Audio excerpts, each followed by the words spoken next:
Bonjour Maître Jean-Hubert Portejoie, merci d'être en direct avec nous ce matin sur BFM TV. Bonjour. Avant donc ce procès cet après-midi, je le disais, vous êtes l'avocat de la famille d'Alexia, la famille Fouillot. Pourquoi ce procès? Pourquoi attaquer Daval là-dessus?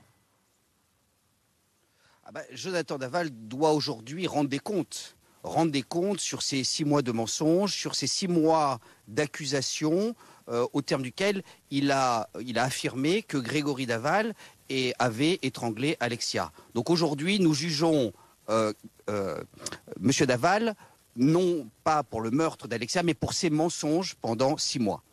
Ces mensonges qui ont été d'ailleurs relayés à grande échelle. À quel point est-ce que ce mensonge a fait du mal à la famille? Il parlait d'une espèce de complot. Et à quel point il a fait du mal tout particulièrement à Grégory, au frère d'Alexia? Ça a été terrible pour Grégory Gay, qui a vécu des semaines et des semaines épouvantables. Ces 6 mois de mensonges. Pendant 6 mois, le regard des gens change sur Grégory. Il y a plus ce regard de compassion. Il y a un regard teinté de suspicion. Et si c'était lui? Et si c'était lui véritablement qui avait assassiné ou tué Alexia? Il n'y a pas de fumée sans feu.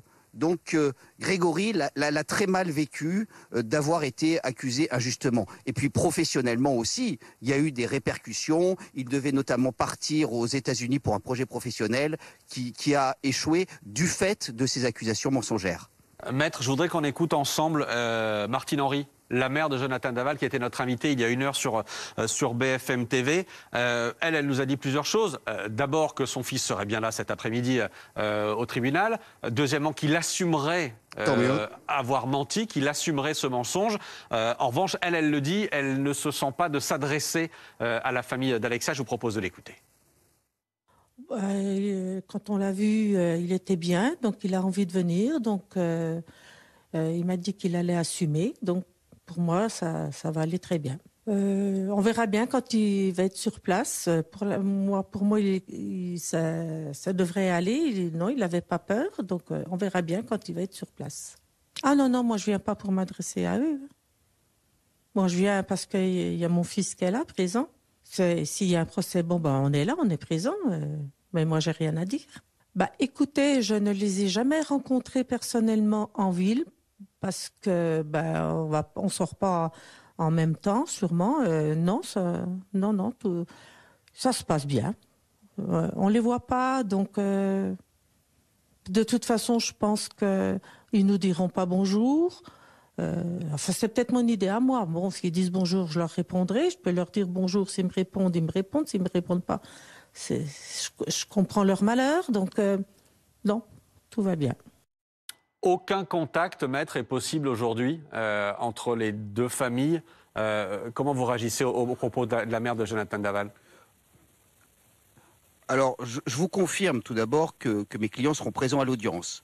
Tant bien sûr Grégory Gay que Stéphanie. Grégory est le principal concerné. Jean-Pierre et Isabelle Fouillot seront également présents.